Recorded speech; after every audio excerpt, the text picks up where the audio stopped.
So here's a thought that's been rolling around in my head for a little while. I keep seeing examples of it, and I just didn't know how to articulate it until I was talking to my husband about it, and he came up with a interesting way of putting it. So, someone that I follow was struggling. I'm not going to go into details because I feel like if I do, someone's going to say that I'm downing this person or whatever, and I'm not. I'm just going to say that they have been doing this way of eating for a while, and then something came up in life and they started struggling.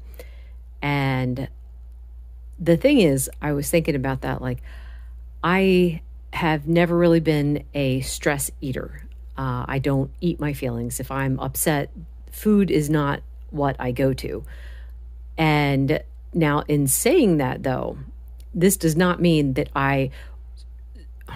so while I can't relate to that problem, I do understand the struggle, because for me, it's not stress that causes me to eat or that caused me to eat in the past. It was social get-togethers. So as I was talking to my husband about it, we're saying, well, what is my thing? And it's like, well, when we would go out, I always wanted to go out to eat. It didn't matter where we were going or how long we were going to be out for. Always in the back of my mind was, I want to go out to eat. And of course, while we're there, I would also want to have dessert, because that was part of the experience, and I wanted to have the full experience. If we didn't get dessert, sometimes I'd be kind of grumpy about that. Or if we didn't eat out, I'd be grumpy about that. And being the woman that I am, I would be kind of upset if my husband didn't want to eat out. So, the classic, he doesn't know why I'm upset, and I don't know why he doesn't know, and I'm not going to tell him because why would I? Anyway. So, it wasn't just that, though. It's if we were at a party, well, I've got to eat all the things, because who knows when I'll get to have this opportunity again. So my husband said, oh, so you were a social eater. And I'm like, oh my word, yes, that makes sense. I was absolutely a social eater. And he was joking about how, like, when someone comes over to visit, I offer them coffee. And I'm like, yes, it's still the same thing. You've probably heard of social drinkers. I was also a social drinker way back in the day.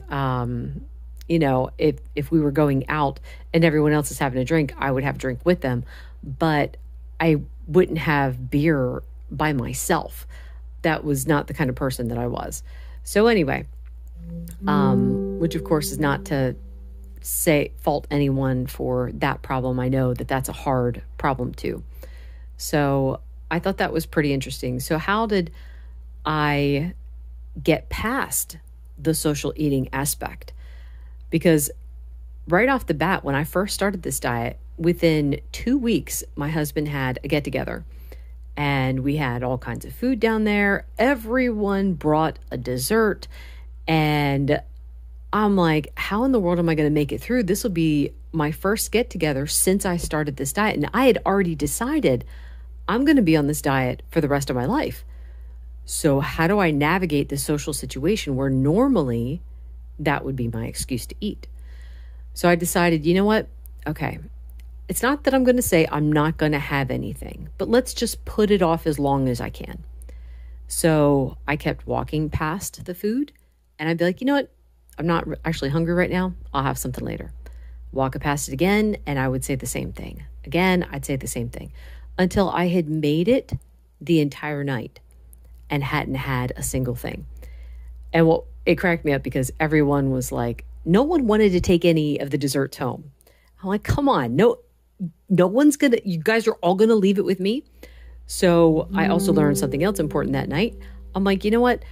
We're gonna be forced to eat this all within like the next 3 days. How are we gonna manage that? This is terrible. I'm like, well, wait a minute. We got a freezer right here. I cut everything up, threw it in the freezer, and forgot about it. So 2 lessons I learned that night. Number 1, you just put it off. If you sit there and say, oh, well, I can't have anything at all, you might struggle with that. you might feel deprived, but thinking sometime later I'll have something. That helps. Now, that was 4 years ago. At this point, it's like I can decide ahead of time, I'm not going to have anything because I don't need it. But my mentality is different now. I'm stronger, thanks to God. He showed me so many things that I needed to see so that I would be okay not having anything at all. One of the other areas that I struggle with is, I'm not sure what you'd call this. It's the kind of thing where if the bag is open, I would keep eating it until it's gone. So, for instance, like a thing of Oreos. That was one of my, oh my goodness, one of my biggest downfalls. Oreos, especially with peanut butter. Oh my word.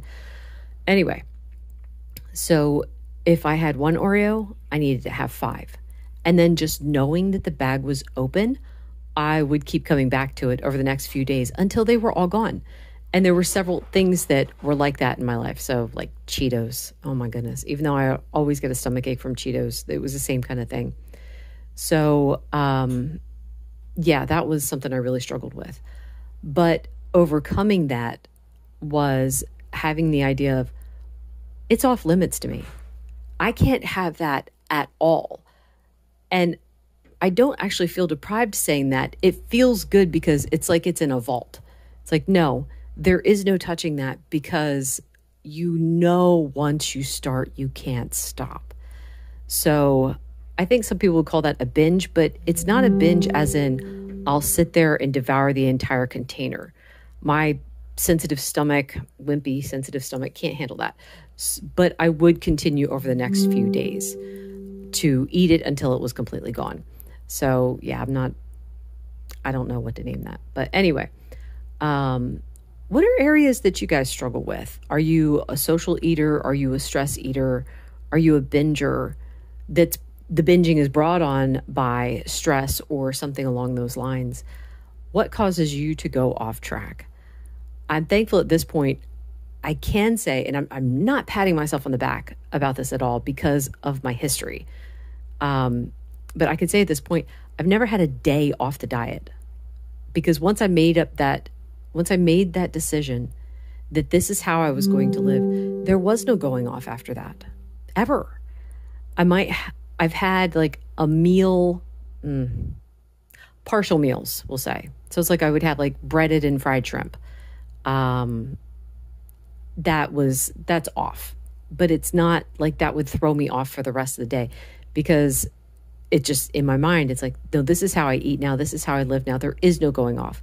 Now I've had the issue where it's like, I'll have a dessert one day and I'm still, everything else about the day is on the diet, but the next day I'll want a dessert and the next day I'll want a dessert. So I can't do that anymore.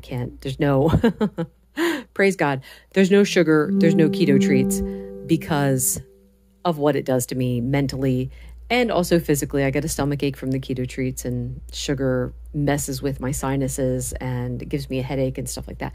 I don't want that. I don't need that. I like feeling good. So anyway, that's it for today. Thank you so much for listening. And I was going to say I'll see you again next time. I'll talk to you next time.